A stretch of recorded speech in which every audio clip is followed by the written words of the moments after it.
Howdy.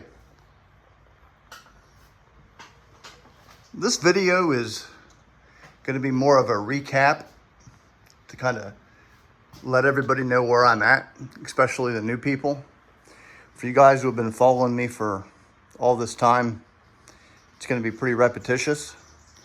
I've got well over 100 videos now, and I just thought I'd make it easier for the first timers. First of all, my name's Brian. I'm 46 years old. I live in Elkview, West Virginia. And I'm building a full-scale B-36 Peacemaker. It's an H model based off of the first H model that left the Convair plant, serial number 501083. It was the first of the, what I call the late series bombers, or the late model bombers, that had the dual engineer station, as well as other differences you'll find. With the exception of what I'm about to point out, I built everything from scratch using no engineering drawings, blueprints of any kind. What I do have is the illustrated parts breakdown and a extensive library of vintage technical orders, handbooks, flight manuals, and so on. Other than that, and comparing pictures and what I've done here, you know, getting things wrong and have to go back and redo it again time after time. That's all I've got. I do have two guys that are taking measurements from the real aircraft, one at the Strategic Air and Space Museum in Nebraska, the other one at the Castle Air Museum in Atwater, California. I can only ask so much of those guys, although they do a very exceptional job of helping me. They cannot be expected to measure things down to the thousandth of an inch or even a 16th of an inch. It's grueling work, and I respect what they've done tremendously, and I thank them very much. This is not going to be an airworthy airplane, not even close. Just talking about size, the B-36 had a 230-foot wingspan. It was the largest combat aircraft ever built by the United States. I think there's only one combat aircraft that's bigger, and that's the Tupolev Tu-160. Hope I got that nomenclature right. Of course, there are bigger aircraft, but this was the biggest United States mass-produced combat aircraft.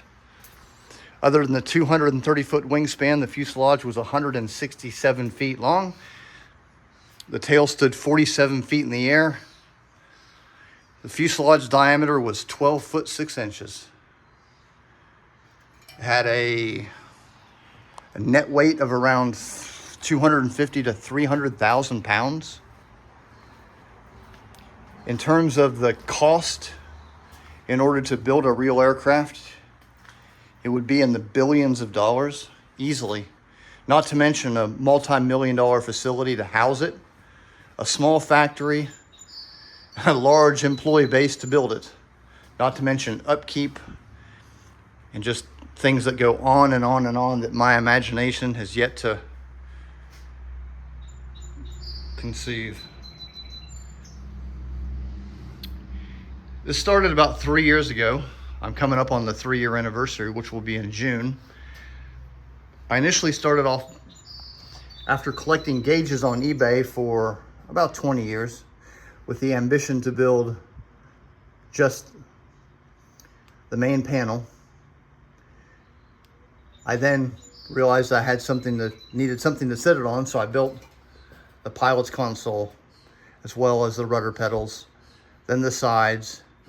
Initially, I was going to make just a very simple canopy, something that would resemble the frame of a canopy or the canopy from the inside, because my initial ambition was to build a flight simulator. With that said, the console was all fully movable. Everything has provisions to mount to flight simulator controls, but I've moved past that.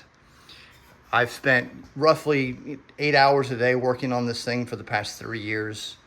I kind of feel like an employee, specifically a very underpaid employee.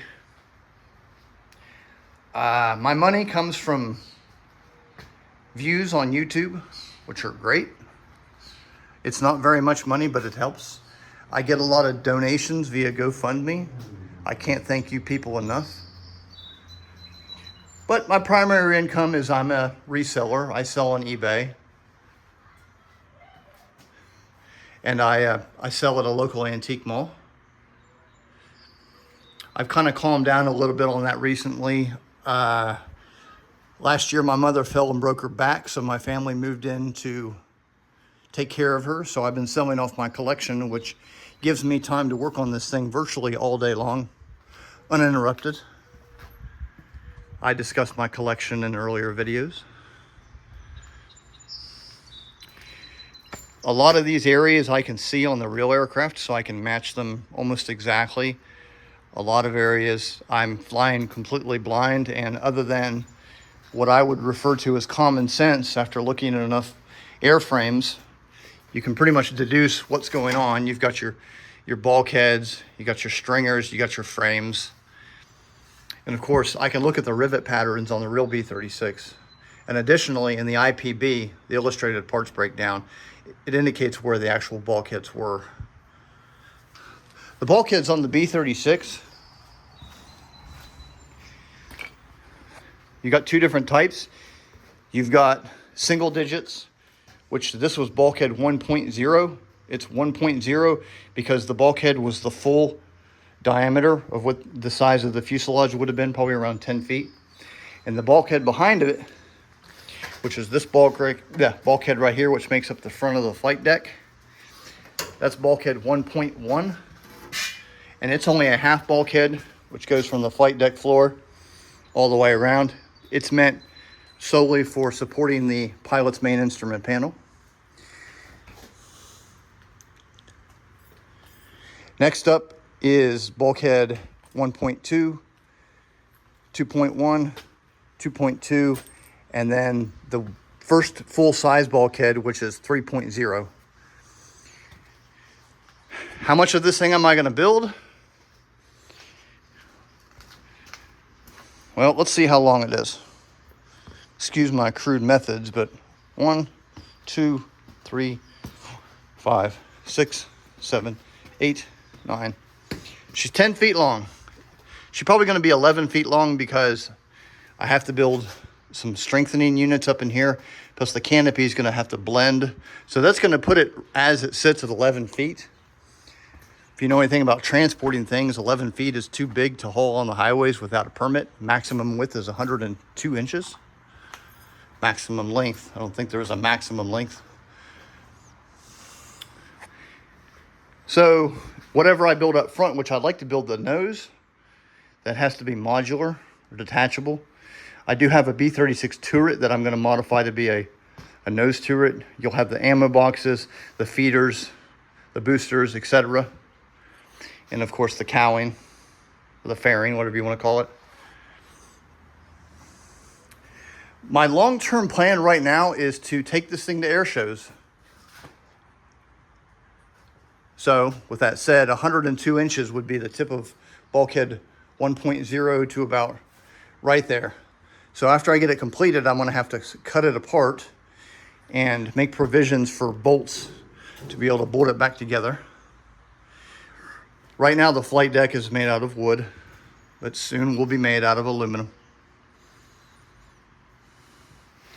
I've been working primarily on the flight engineer station for the past couple of months. Before that, I focused on the Astrodome port, the jet panel. Let's go in there and have a look at it. Everything you see, all these surfaces are built based on vintage pictures, factory pictures of how I understand the B-36 to be made. Plus I have a lot of part numbers for these. The canopy is made out of steel. The original canopy was made out of stainless steel.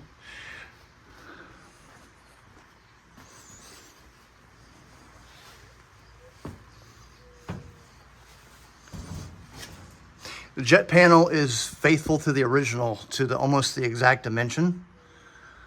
This panel drops down with the correct fasteners so you can access all the lamps and switches. I made these are replicas with the exception of these gauges. Those are real. With the exception of this vintage B-36 Astrodome, all this is fabricated by myself. Shouldn't do that, it's a bad idea. All three of those I made.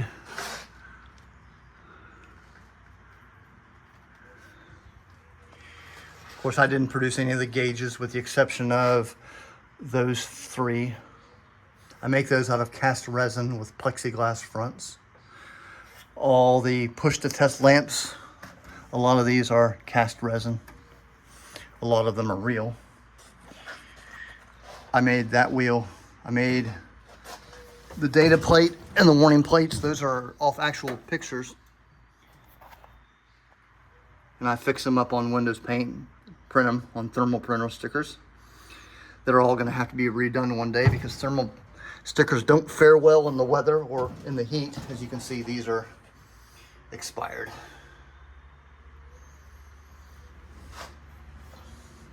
All these hatches open up just like the real aircraft. Well, when you do them right, they do. There we go. Everything is, in terms of the external surfaces, is an exact duplicate of the original aircraft. This is a real panel. This is all scratch built, with the exception of the fasteners, that, and that's it.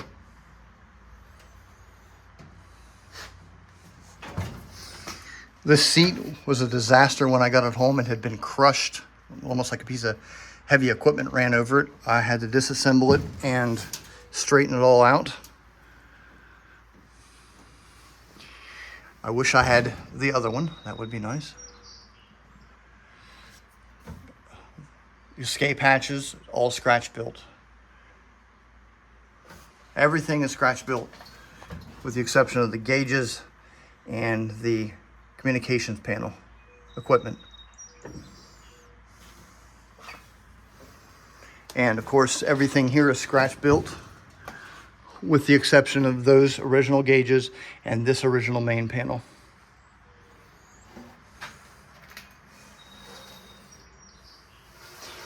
The rudder pedals, they're functional. Eventually they are going to be linked, but they move and they allow for this to go down for hitting the brakes.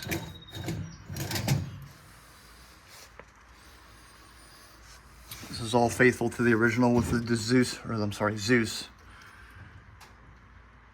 channel. All the levers move.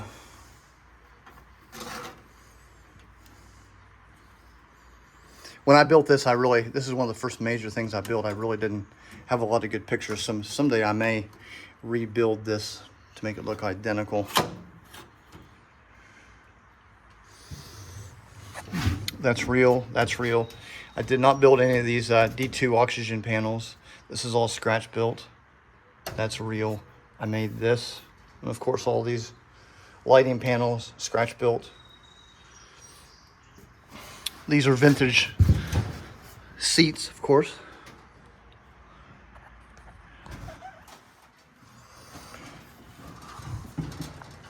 And right now my focus is building up all the equipment that goes under here and all the mounting provisions, as well as wrapping up the entire back or the aft end of the flight deck, getting the airframe finished on either side, tying it all together.